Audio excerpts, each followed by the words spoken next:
my ass off. We started. Yeah. I know. We gonna go live. We gonna go live. But still, I still cook my ass off. I do. Ciara be like, you over there cook, and nobody knew I can cook because I never had to. Now, when mama is always doing it for you, I know, because I ain't start cooking till my mama had a stroke. And hi everybody, we are on here, but we're gonna finish this real quick. Real quick. When my mom had a stroke, because when she started getting somewhat better and was able to come back home, and we had a caregiver, shouts out Pat, she's on here sometimes, one of my dad's previous girlfriends. She came to help support me with taking care of my mom in the very beginning stages. And my mom was just like, yeah, it's one queen in this crib and it's me. And she didn't say crib because y'all know that's my word, but she said it's one queen in this house and that's me. And I was like, but Pat takes care of us. And she was like, once again, it's one queen in this house and that's me. And I was like, but Pat cooks for us. And yeah, my mother was like, you gonna learn today. So that's when Ciara learned her cooking. Yeah. All right. Yeah, go ahead. Sorry. Yeah, finish your one more. Finish your one. I've been cooking forever. I've been cooking forever. When you grow up in the country, you learn how to cook, especially around your grandma. You learn how to cook at a very early age, and I was cooking 4-course meals at 9. So it was funny because when I moved out west and I was with my cousins out here and friends, they were surprised. They was like, "You can do all of this. You can make pies from scratch. You can do I can. Y'all don't do that. That's not what y'all do." Like, no, we go to school. I'm like, oh, that's it. That's all y'all do. They're like, no, we go to school and we sometimes skip class. I was like, oh no, I can't do that. I gotta make these pies. I got stuff to do. I can't do that. So I got tired of cooking early, but I just needed a different way of cooking. And so now that I'm in the transition stage, it's a challenge because I'm trying to figure out how to cook healthier consistently. That is that consistent part that's the challenge. But all right. Call me, girl. Call me. All righty then. So hello everybody. Welcome to our Saturday Live You Brunch and Munch. And we are all in the building on time and accounted for clearly because y'all see we were having us a conversation before we came on that we clearly needed to finish for ourselves because self-care starts with who? You. All righty. And so we are a nonprofit. Our organization is based off supporting and helping women who struggle with putting themselves first, helping them practice self-care. What? Day. That's what we do. My name is CiaraWimby, and I am the CEO and founder of LIV You Nonprofit. I am also the physical wellness coach for LIV You Nonprofit. Passing on the mic. I am Cicely Beckham, and I am the mental wellness coach. And go ahead, Steph. All right. Hello. I am Stephany, and I am the spiritual wellness coach. Woo, woo. Woo, woo. And because it's brunch and munch, and I'm always sipping. Always sipping. Don't judge me. But it's a good sip today, a clean sip. A good detox sip, but always hydrate. Yes. So. Water's in the building. Mm-hmm. Waters. And I got some green tea with some honey and ginseng. So hey. Yes, come on, you always rocking your tea. So today's topic, before I even say what today's topic is, so, the month of February, we announced early on that, February is about the month of love. And it's also Black History Month. And so as Black women, we were not going to allow this month to go past without us talking about the importance of self-care for Black women. Mm-hmm. Importance of self-care for Black women. And so that is our topic for today. And so I know that this is a topic that is near and dear to Cicely's heart. I told her that I know this is her jam and peanut butter on her bread. Like, this is her peanut butter and jelly sandwich. She was not here a couple weeks ago, and so, you know, we were making sure that we had this particular topic when she was available in here, because she did not want to miss out on being a part of this topic. So I shared a couple of articles with you guys this past week, and just as a way to kind of jump us off in this conversation. And so I don't know if you all had a chance to read both of them, because again, we're everybody has, you know, a lot of stuff happening. But in one of the articles that I sent, it was talking about how a study or a research study was done, and it had, I think, let's say 1,000 people, and 3 out of the 4 people, for every 4 people, 3 of them were white people, and then the 1 person might have been Black or Hispanic. And there was this consensus that the Blackness was considered very masculine. And so for Black women, they were more considered on the male spectrum as opposed to being feminine on the woman spectrum. So if you saw a Black woman, you identified her closer to being a Black male as opposed to just being a woman that just happened to be Black. Mm-hmm.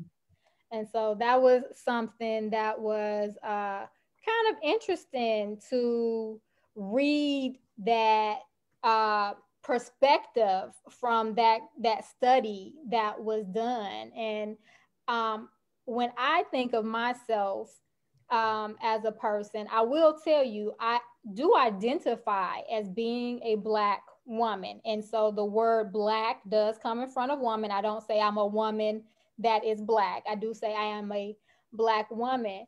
But if I think about being a female, I'm thinking about being a woman that just happens to be Black.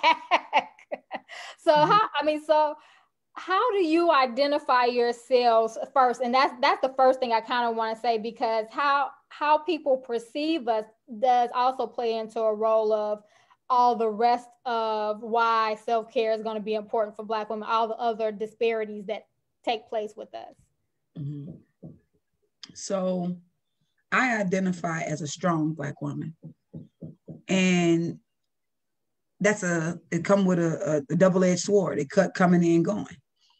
And so when I speak up in any settings, they know I'm Black, point blank period. The tone of my voice, the grit of my voice. Even if I turned my camera off when I spoke, you knew I was a Black woman. It oozes out of me as though it is my essence. It's how I identify in and out. And so we'll get into it. I won't jump into my spiel first, but yeah, that's how I identify as a strong Black woman. All right, Stephany, what about you? So I identify myself as an independent Black woman. And I, just as you guys said, Black comes before the term woman, but in terms of the woman aspect, I am very feminine. So I am very much in the feminine energy, feminine presence, but I am very independent, an independent Black woman. So that's how I identify myself. Okay, so when you say independent, the whole time I want to be singing the Beyonce song, "All the Women." I was thinking the Webby song. Indeed, right. I was like, I thought she was going. I knew where you were at with it. Right there. Got it. Right. Right. That's exactly it. 3 jobs. I'll never, you know what I'm saying? She cooked, she cleaned, never smelled like onion rings. All that. I don't know what they're talking about. Oh all my right, God. So we have a woman, a strong woman and then an independent woman. But we are all still saying, woman. And so then now moving on a bit in terms of the strong Black woman, there's a identification that comes with, as Cicely said, with being a strong Black woman, because strong Black women are said to, just based off the song you were singing, you cook, you clean, so you're taking care of the household, you bringing in the bread, you making the bread, taking care of the kids, you are taking care of, big mama and them. So you are the person that's in between, taking care of your elders, you're taking care of your children. Some women, they got to take care of their man.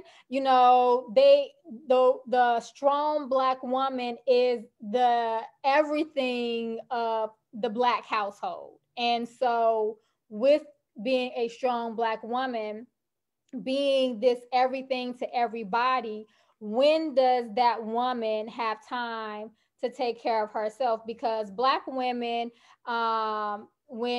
for women, period, all women, all nationalities, ethnicity, heart disease is one of the number one, or not one, is the number one killer. And so that's why it's kind of important to talk about that love space before we came here in February. It's the number one killer. And so, and it's in Black women are the number one group that dies from heart disease. So if women all are affected, number one, with heart disease, but then Black women are the one of that one. And so Black women, with having all these different responsibilities and having all these different health issues, because when they say the sugars, diabetes, high blood pressure. I mean, my mom had heart disease. My mother had a stroke. My mom had a stroke at the age of 54 and was dead by the time of 55. That's not a long time. She didn't live a very long time. Almost everybody in my family got something wrong with them. And women, and I was affected early on in my life with a health challenge that set me down for a few years. So Black women have this high rate of all these different health challenges. They have all these different hats to carry. They have all this stuff that's burdening them. So, but why are we not number one at taking care of ourselves? Why are we the ones that's the everything for everybody and not everything for ourselves? So the putting everybody first part is learned behavior. It's from slavery all the way back. You notice, like, the Big Mama, it became Big Mama because she took care of not only her kids, but she had to take care of the slave master's kids as well. Yes. And so there was never time for self-preservation because I had to make sure everything else was ran well. Mm-hmm. And then let's just say, even when slavery ended, it didn't consummate, oh, life is going to be great from here. No, because now I have to run my household the same way. And then as time goes on and the American system keeps going, but we can only get help if the man is not in our homes. And so it just perpetuates this, I have to be everything. I have to be every woman. I have to be everything, because without me, this ship doesn't run. It can't function. And so you never saw, in some households you do see, you see like, oh, well, they'll teach you how to groom yourself, those things, the daily function, because, Big Mama taught you, listen, it's a lot of things you can do, but you can't stink. You can, no, come in here smelling like outside, go fix that. So those self-care, those small hygienic things were what accounted for their self-care. I always got to smell like a lady, got to look like a lady, put your little blush on, they like him bashful. They taught you how to attract a man in certain elements, but that's as far as self-care went. And so now that we're in this new generation and all this, I'm every woman and I-N-D, you know, you got your independency going on. But now you realize the strong Black woman schema is attached to psychological distress, because that mental capacity of how do I stop something I learned? Like you just because I know I'm stressed out, how do I stop it? I don't know how to stop that component and do something different because I've never seen it. So as we all know, we as humans follow directions very well. So if it's mapped out, I can read it and you give me a book about it, cool. Then I can start implementing it because somebody created that structure. But when it comes to self-care, it's you that's responsible of creating that structure. And if you don't have an outline, then it'd be like, well, you know, it never happened. So nobody told me how to do it. So I'm just going to blame that instead of saying, well, nobody told me how to do it. Let me figure this out. The laziness of us be like, I'm going to blame it on the rest of society because they didn't teach us that. They taught us everything else. That ain't what they taught us. Okay, cool. Because it's that demonstration again. So, you know, I'm a big proponent of learning through demonstration because I know clearly that's how I learn. And so if I look back and think, and we learn because we like it or we don't like it, right?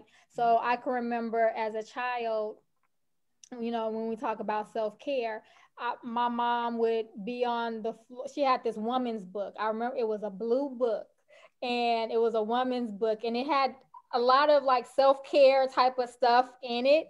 But my mom would be on the floor doing her exercise. I remember the booty walk. We lived in an apartment that had wood floors and my mom would be on the floor and, you know, do the little booty walk from one end of the house to the other end. And of course, you know, as a little kid, you're like, well, I want a booty walk too, you know, so, you know, I'm doing a little booty walk.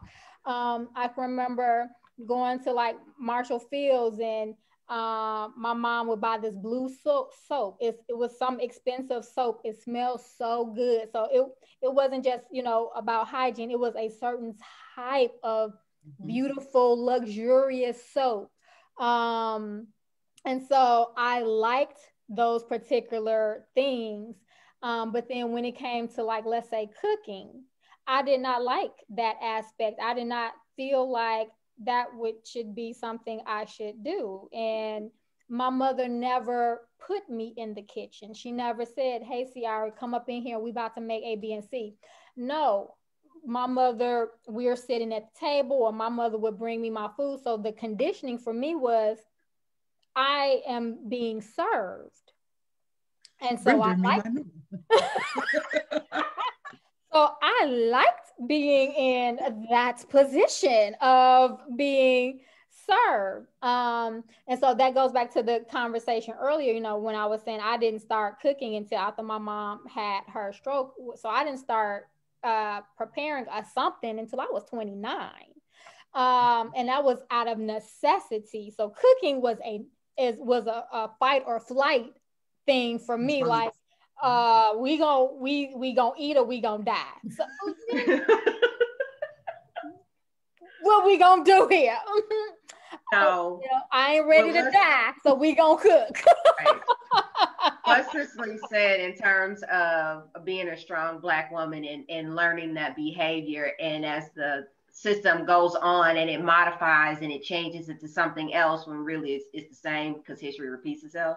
But you learn that independent. So as an independent Black woman, we can sometimes forget to be dependent because being independent can separate us. And it's okay to separate yourself because self-elevation does require separation, but you also forget how to receive because you're so independent and you're so used to doing it on your own and you're so used to getting it. It ain't nothing wrong with that. That's fine. But when somebody is trying to assist you with taking that burden from you because they recognize and they see that feministic quality that you have, that you are very feminine and that's where you operate, we sometimes forget to receive that because we are so used to being so strong or we're so used to being so independent. So as time progressed on, I had to learn how to receive because for me, growing up, I've always been independent. I didn't have time to sit and learn how to play with little kids because I'm too busy doing stuff with my grandma. I got things to do. I've already have responsibilities as a kid. So I can't tell you that we finna go play. No, I gotta go fold some clothes or hang them up on the clothesline in the back of the house. I got things to do. So I'm already independent. And as time moved on for me and the older I got and the more people I came across, I had to learn how to receive. And that's receive love, that's receive money. I don't know if you guys have seen this, but I've even seen in stores where people would offer to pay for somebody's groceries. Have you ever seen a woman say, no, it's okay, I'm cool. I got it. Thank you though. And that's not me. Thank you so much, sir. Thank you. That's right. Thank you. Thank you. Thank you, sir. God bless you. As a matter of fact, I'm so horrible. Like if people putting their stuff down, I'm putting my stuff down too, with just in case, because they only do this one thing, just in case they right. buy it. Like that's my mindset. My mind is not. I'm like, let me just right. this on. But we're so independent because we can do it on our own, and I'm gonna get it like this, and that's fine. But understand that there's some things that come with that. You don't know how to receive. You've lost how to receive because you've been giving so much, and then when you don't get back what you expect, because we all have those expectations of how much we give to somebody, when you don't get back what you thought you should have, you become salty.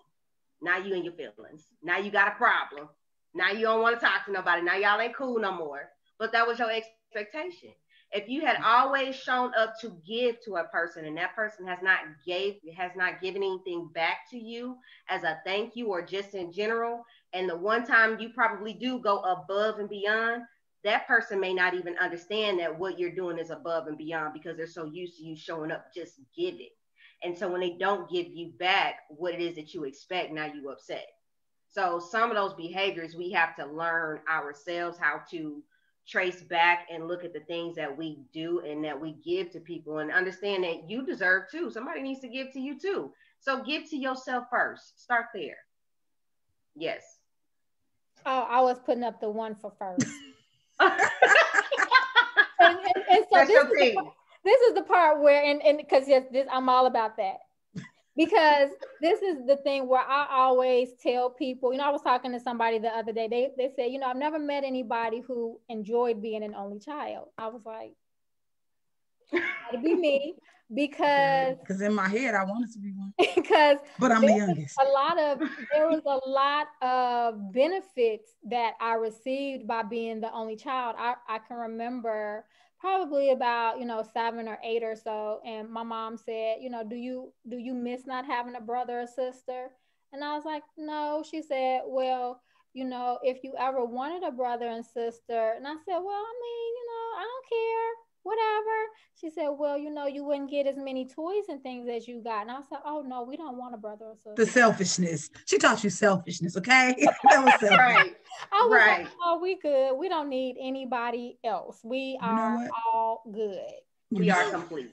So that, granted, my brother, everybody knows he's funny. I love him to death, but it was many moments of, why am I not the only child? But I'm the youngest. So he probably was like, yeah, I had to share my space with you. But it's me being a parent. When my son started asking about siblings, I bought him a dog. Because what I heard is you needed companionship. Yeah, I'm gonna get you that, and y'all can rock and y'all can be my boots, right? So I get that part. But one of the things that you touched on, and I wrote my notes, Stephany, was the dependency. That's a sign of weakness for Black women. To be dependent on somebody equates to weakness. And that goes against everything of being strong and independent when you tell me I need to be dependent. That does not compute.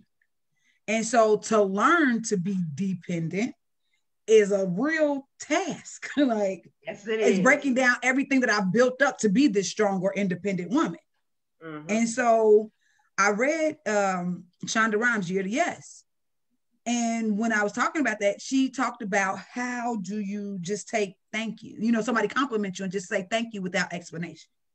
That was a part of me learning to be accepting of things without explaining myself, without giving any other, because you find this thing and then you realize, I didn't realize how inadequate I thought I was in so many areas. So when people said, oh, well, that's a nice dress. Oh, thank you, girl. This is only $10. That's you're like, nobody asked you that. She said it was nice. It is nice, period. Be done with it. Thank you. And so in that moment of learning dependency, it's layers to it. Yeah. And the first thing is, can you just accept the compliment? Right. Because he told you look nice don't mean he trying to holler at you. Like, because y'all be pressed out here. I'll be looking like, damn, so he just said you was nice. Like that, your dress is nice. I got a man. So he didn't ask you about that. He just said you look nice today. Because tomorrow you might not look like that. Right. So understanding the layers of being able to just accept positive things, even though in your head it may have been an area of weakness for you. So I think that is really good. But it also, when I talk about being a stronger, independent Black woman, one of the things we do that causes psychological distress is isolation. And we suffer in isolation because we are strong and independent. So for me to come out and have to ask for help, that's a sign of weakness. So I'm gonna suffer here by myself. I'm gonna be quiet. And I'm gonna go into this depression. And I'm not gonna, because I'm mad at my business, you know. So you go into this darkness. And then when you do fight through it, now you like, man, okay, I'm ready for war, because you pulled yourself out of this by yourself. But the fact of the matter is, you don't have to suffer. And people say all the time, like, you know, I can do it by myself. No, I can't. Like, really? You don't have to, though. I can't do it by myself. And although at times because of course, you know, you still do have pride. Now, you know, you said something about, you know, being dependent. Like I was very dependent on my mom. I was dependent on a few relationships during that time. And when my mom passed away, I realized how codependent I was on people.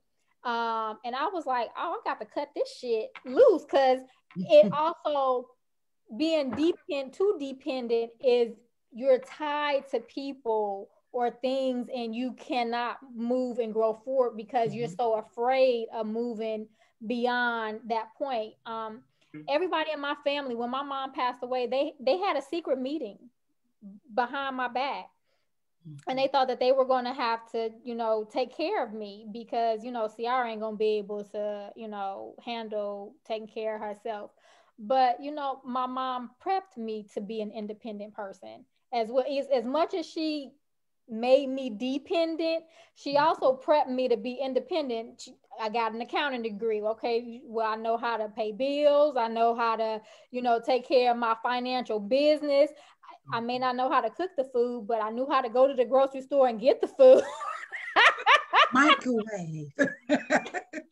But so, you know, I knew certain aspects of survival, and I decided, you know what, I can do this. My mama demonstrated what it looked like to be a strong and independent woman, which unfortunately maybe took her out. I don't know, but she did demonstrate that. And so I was like, hold on, let me put on my big girl panties and I can handle this. And so then I went forward in my life and started demonstrating, and not all the way, because, you know, again, I'll ask, that pride part it hurts a little bit. Yeah. And when you got to go ask somebody to, you know, help you out when you're not able to do it yourself. But I'm one of those people, once again, I don't want to be homeless. I like living the lifestyle I like living. So I'm not going to ride and die. Oh, I can figure it out. No, at the point where the bill is not past due, at the point the bill is due and I still can't pay it.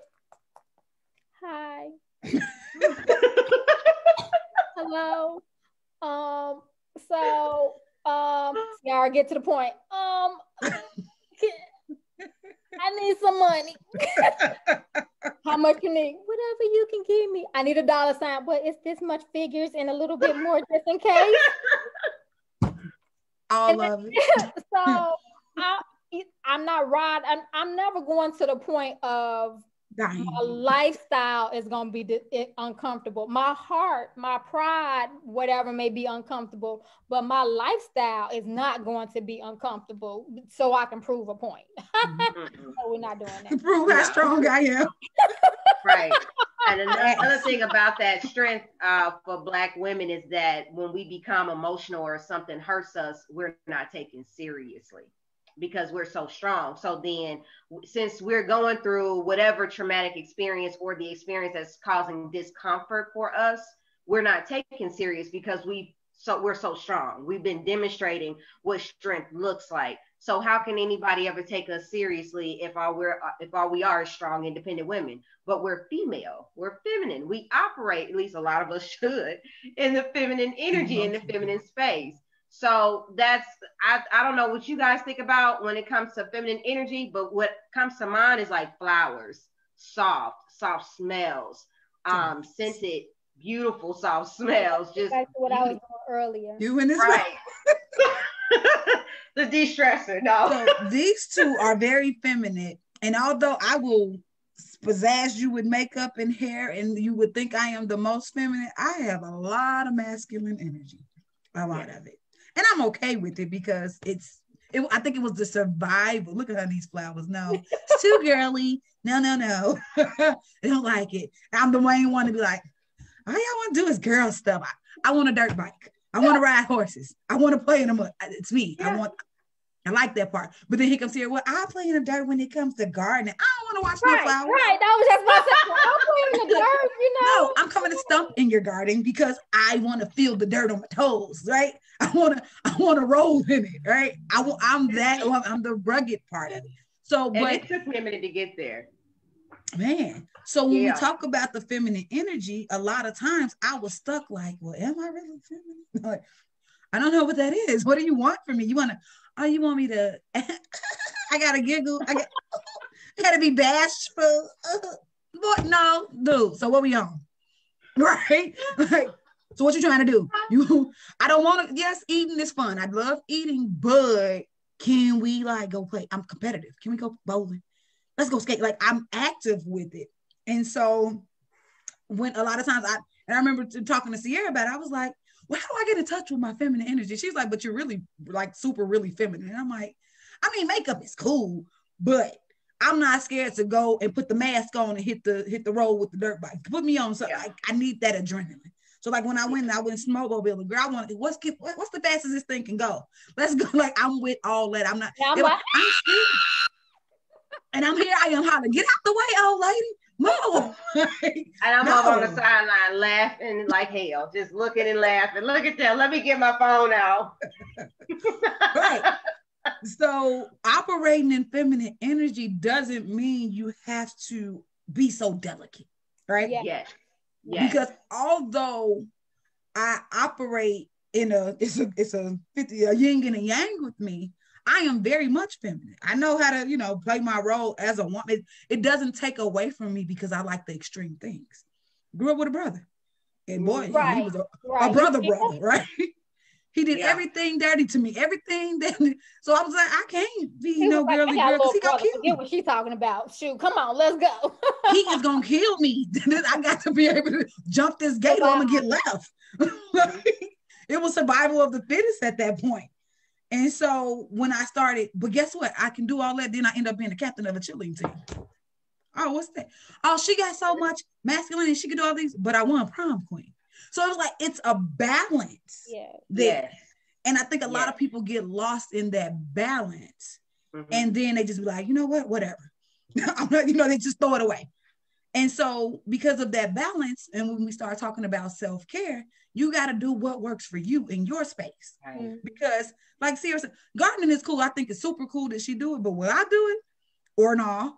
Probably as I continue to involve, I'm like, Ciara, eventually gonna do it because all the stuff, like just the eating part, she was like, I ain't never doing that. I ain't never. Now she over there sending me recipes for pecan, pecan sauce for your squash spaghetti. I was like, girl, send me that recipe, girl. So this is the part of evolving, because there was a time when I wouldn't have needed a recipe. Oh, for real, let me tell my mama about what you making. Can you send that to my mama so my mama can make that? That's gonna be good. Mom, when you gonna make? So at some point in time, and this is one of the things I tell people on a regular basis, I don't care what station you are in life. At some point, you're going to experience some other station in life. So although, I came in being an only child, I got a stepbrother, I got god siblings, I grew up around my cousins in the summertime on a regular basis. I was like, I need to go back home because this is just a lot of people all the time. So, you know, you're still going to be put in positions where you get to experience, even though I'm no longer married. I mean, I've been a mother. I have a stepson. I have an ex-husband. You know, it's step grandkids. It's, you know, it's all these things. I'm an aunt to somebody else's kid. You know, so it's you wind up playing all these roles. So if people are like, Ciara, you single and you don't have any kids and you're not married, how is it that you a mother, a grandmother, and an auntie? I'm like, I know, right? It's an anomaly. Not on purpose. I didn't choose it. It chose me. Right. You notice how they extensions, right? They not right there. They're extensions. That freedom. Right. Five. Right. That freedom. They're extensions. They're not right there. They, you know. But I still get to be a part of those experiences, move in and move out. But you know, bringing it back to self-care, people just, and I'm always an adamant of this, and this is where I always feel like my being an only child comes in as a positive, which is you have to put you first. If you don't put you first, everything that you say you love and care about besides yourself, you can't take care of. You will not be here to support that if you do not put yourself first, if you do not take care of yourself. And it's not just, you know, the outside things that we do for ourselves. We have to do things inside to take care of ourselves. You know, like Cicely said early on, you know, we were taught to, you know, look good, smell good, and be presentable so that we can attract. But I also believe, like, in terms of energy and mental alignment, but you may attract somebody that look good too on the outside, but what they got on the inside, because what your inside looks like that you didn't take care of. So then, you know, you look good, he look good, but now he kicking your butt, or he taking your money, or because you didn't do the work. You didn't do that shadow work. That's that work on the inside. That's that shadow work. And it's so funny about that feminine looking good, because even being so independent, girl, I ain't even have time to do that. So I got things to do. I can't even tell you. It's so many pictures, thank God everybody don't have that don't have a social media. Can I just say, I'm gonna pause you real quick. I'm sorry, but as I was hiking this morning, my brother sends me this picture like, "Ooh, mommy bogus for putting you in them shoes." I was like, delete it now. So yes, I'm mad. The picture's out. Go ahead. Yes, thank God, girl, because them pictures really show some real stuff. I'd be like, "Oh goodness, I remember what happened on that day." So, you know, memories that didn't even pop into my head until you look at that picture. So it took me a minute to get to, let me look good, let me smell the good. I mean, you know, you shower every day or twice a day, that's not a problem. But I got on my clothes, I got things to do. I'm too busy doing whatever it is I got to do. So all that for me, all this stuff didn't come until I was 19, maybe 20. So I was too busy doing stuff. But in the process of self-care and putting yourself first, you have to put yourself first, because you are the example. So when you do that, your friends, your family, maybe even your children, especially your children, will see how to put themselves first, because you're putting yourself first. You can't always say, well, I'm gonna take care of my kids. Your kids know you take care of them. They see it, they feel it, they know they good. So now they got to see how to take care of themselves, and it starts with you. So you have to start with that self-care. And for Black women, we have to do that, especially for our Black girls that's growing up too, because they're gonna start to put their friends' needs first, because they feel bad for the friends. And it's like, you can't make their issue your issue. Everybody else's emergency is not your emergency. So stay within that boundary that you have, but put yourself first. And if the friend or whomever get upset with it, they're not your friend anyway. You got to move around. Self-care is not selfish. It's a necessity for survival. It's right. I was about to say that's a survival skill, because yes. That, and it's so funny that when you talk about for little girls, I'm a boy mom, right? That's probably why I gave me a boy, because I'm rough.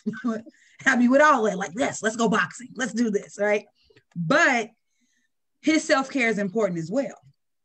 Because as a boy mom, you know, boys not supposed to cry. Well, why the hell they got tear ducts? Who told you that lie? People tell you things that what you're not supposed to do because they don't know how to handle that emotion for themselves. So they damn sure not going to be able to help you with it. So as a boy mom, I'm always checking self-care for him, like emotionally self-care. Like, hey, what's up? How you feeling? How did that make you feel? What did you do? Can you put a name to that emotion? I was just angry. What is that? What made it angry? What made you angry about it? Like, so doing those check-ins for mental health with your children, boy or girl, is a major component to self-care. Because if I'm not mentally there, I can't do nothing. Because can you just think about, like, especially going into the pandemic, right? Now that we stuck at home, I'm seeing so many people like, well, I just skipped showers because I was just at home. And I'm like, bro, that's a part of like daily mental care. That's daily mental work. Because that routine helps you get up and activate your body to say, I am present to do something. So skipping out on small things just because you're in the, you know, by yourself would mess with your mental health. And then things start to slowly decline that you're not even recognizing because you at home on the computer. I don't know, let me just throw this little on real quick. I tell people all the time, I get dressed like I'm going into the office, and because people still see me, I'm still going on calls. I don't have the little picture up that doesn't show me unless I'm like in a meeting of like 30, 40, 50 people. Then you can barely see me on the screen anyway. So I'm gonna go ahead and put up the little, you know, the little picture. But generally, I show my face. So that means that I have to have on a different outfit every single day because somebody's going to see it. Just like if I went to work, I have to do my hair. Now the part is I'm locking my hair right now. And so for anybody who knows about locking hair or has locked their hair, you know, there's some days where you gotta work with it and make it look presentable because I can't wear a hat to work.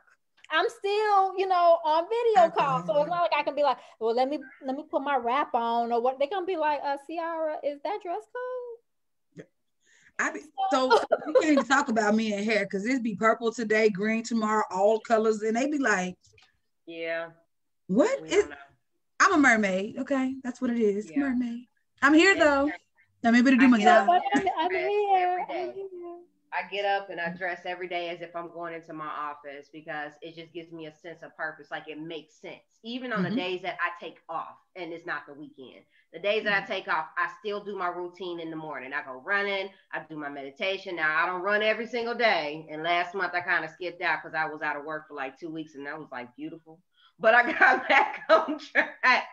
Got back on track and still with doing the things that is routine for me because this pandemic has really shown people about the shit that they don't deal with at home because there's so many people that don't like working from home. I don't understand why you don't like to be in the house, I guess. And this is just me being funny here because I love being at home. Like I love it. I love it. I love being at home. I love being in a house that I pay bills for every month or whenever they do, and I get to sit here and do nothing. I love it. But when this pandemic really took hold, people had a real problem with working from home and being isolated from people.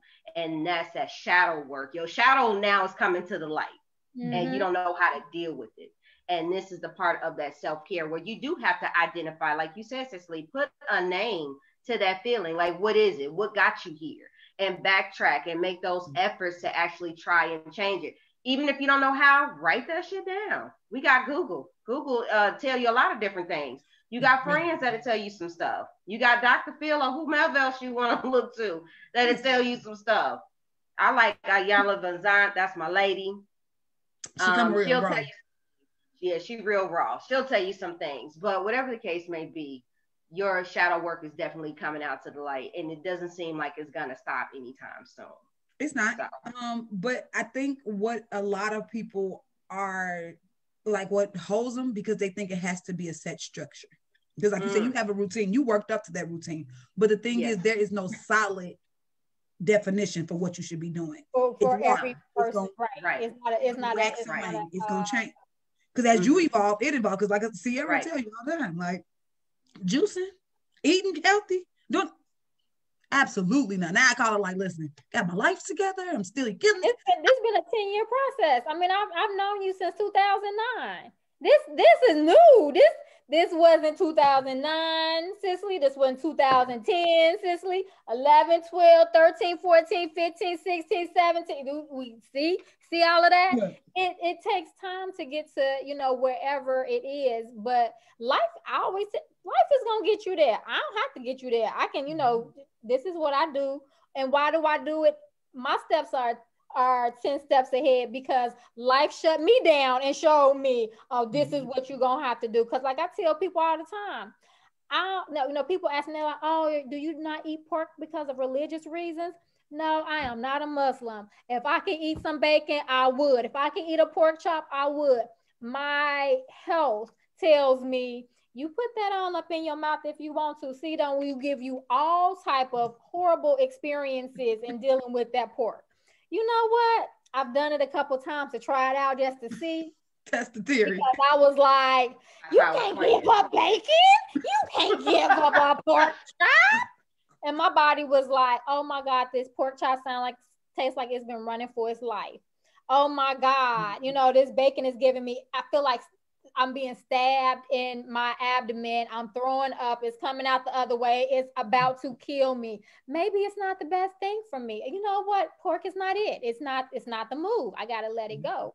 But, you know, back to the self-care for, you know, Black women in general and being in the home space now, for those who are either laid off or they are now working from home, that stress of all those people that's in your house now, all them people that you decided that, you know, back in the day that you gonna take care of, and you know, you gonna help out all the people in your family, they kids, the kids, the everybody else. Because again, I understand, you know, we are people of community. We want to make sure that our people are not just out there. But we cannot take care of everybody.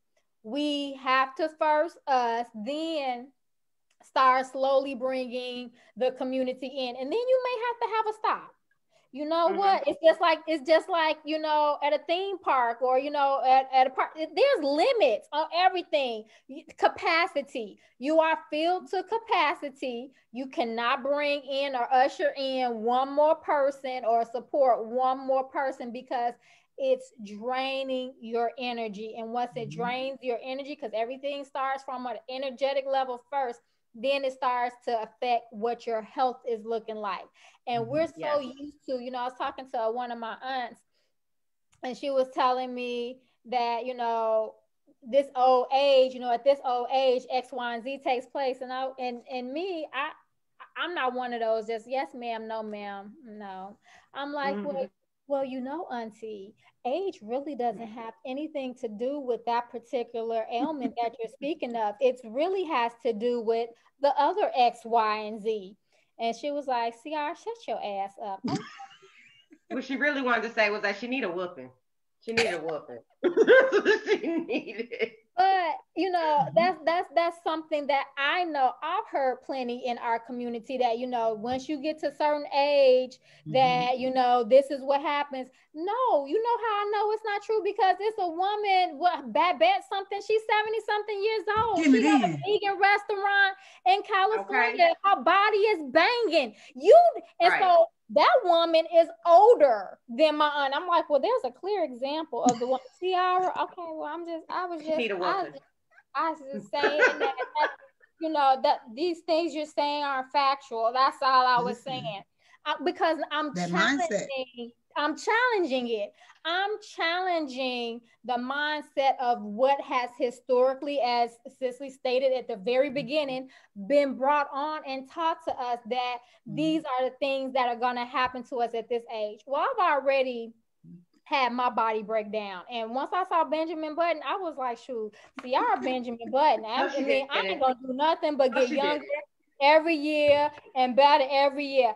When everybody older and they claiming whatever health ailments they have, I ain't gonna have them. I already had to go through my stuff. I'm done. Like, I'm gonna be out here like, drop it like it's hot, drop it like it's hot.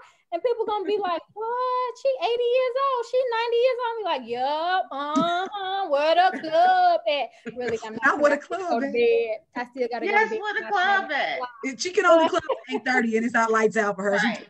That's it. But that's a part of her self-care, getting that good sleep.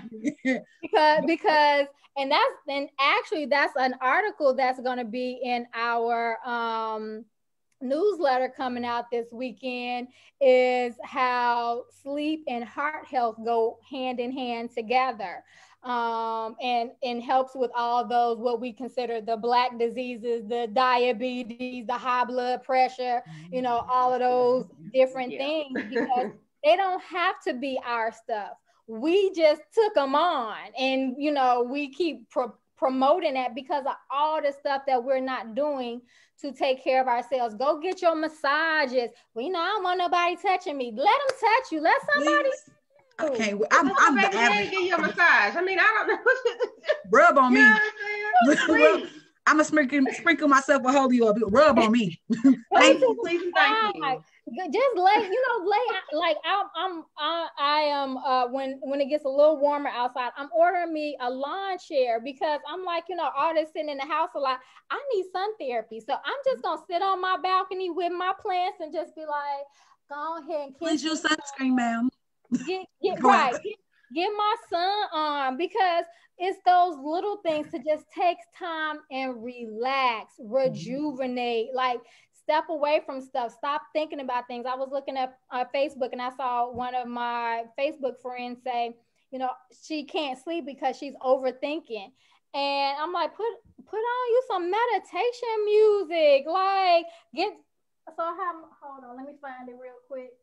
While you're looking for that, really quick though, I have scheduled in my day, early in my day, you get your worry hour. Let me worry hour because I need to sleep. Oh, I love that. Hour, all the stuff you want to worry about, you only get this hour to worry about it. After that, it can't come out that hour. I also have that issue sometimes with not being able to sleep, because I'm thinking, and being in law school, you gonna think they gonna make you, you think you can read, you think you can understand some words, here you go. So the trick is to that is to say, I'm not sleepy. Your body gets sleepy. Your body will shut down. It will because whatever you're trying to fight against, then it's gonna do the opposite. That's yes. Right.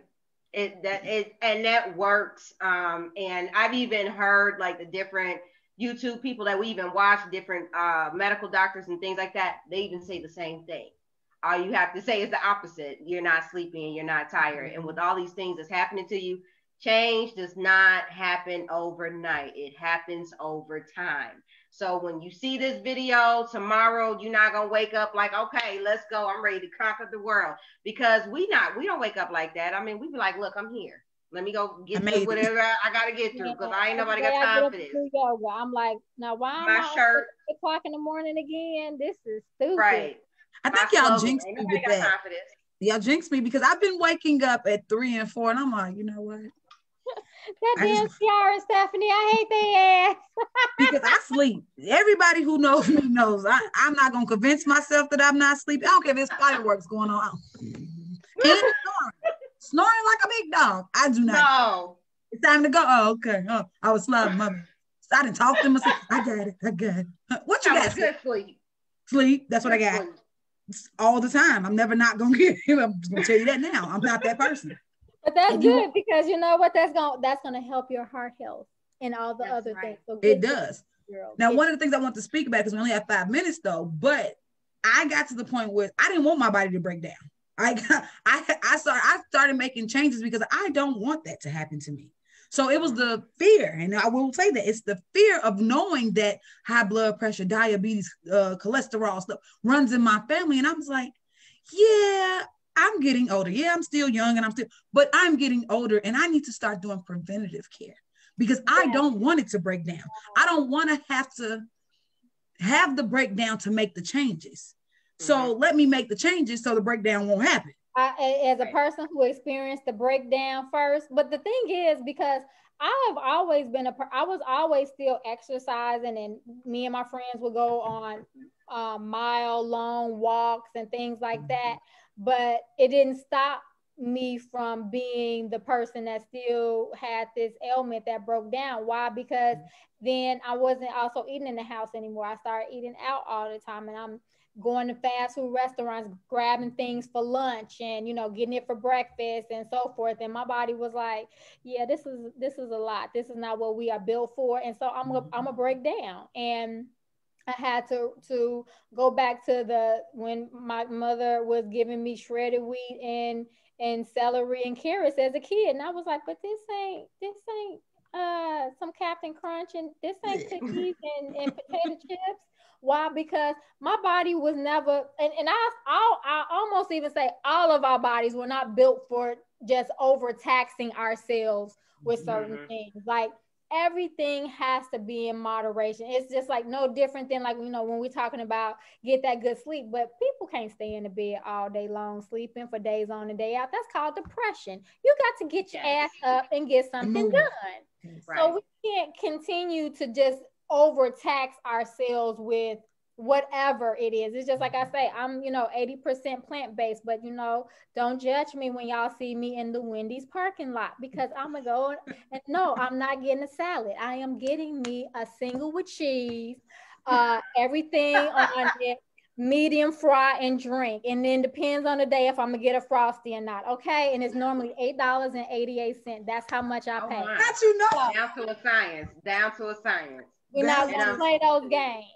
I'm gonna tell unfortunately y'all. For me, I've had my body break down, and I've had other areas simultaneously break down. So my body, mental, and on a psychological scale, all happening at literally the same time. And so I had to realize that I needed to have boundaries in place, and I needed to make changes for the safety of my life, or either it was I wasn't going to be here anymore in the physical realm. All survival, all day. Yes. And so I had to make those changes. And since I made those changes, now it's opened up doors and other avenues for me to make more changes on a more courageous and confident level, because now the boundaries is right there in place. You can't even go past it. Stop. Now we not passing go. We ain't collecting $200. None of that. Yeah. I'm a seeing this believing kind of girl. So I see y'all break down, I be like, ooh. Yeah, I don't want that. What I got to do? I'm not the test of water. I don't need to see it from us. You ain't got to. I don't have to go through it to know I don't want it. That's what my mom said. You ain't got to go through everybody's experience. Sometimes you just need to be an observer and then know that that's not for you. But we got 2 minutes left. I want to thank everybody for joining us today on the live and on the replay when you see it. Make sure to sign up for our newsletter. You go to LIVYou.org and go check us out. Check us out on our social media, on Instagram, Love Inspire Value. Check us out on YouTube, Live You Nonprofit. If you go check us out on our different platforms and Facebook, clearly, because we on here, and we offer a 15-minute free consultation. You can get it in physical wellness, spiritual wellness, or mental wellness. We are giving you a small bit of our time to operate, to have a conversation and get a little bit of direction and coaching. We also offer, the self-care coaching for 30 minutes and 1 hour based off of these different areas. So we're here to help. We're here to help people out. So anything else from any of the other ladies? No, peace, love, and a whole lot of head grease. Thank you for joining. See you next week. Thank you. See you next week. Namaste out of my way. Yes. Sorry, guys. Sorry.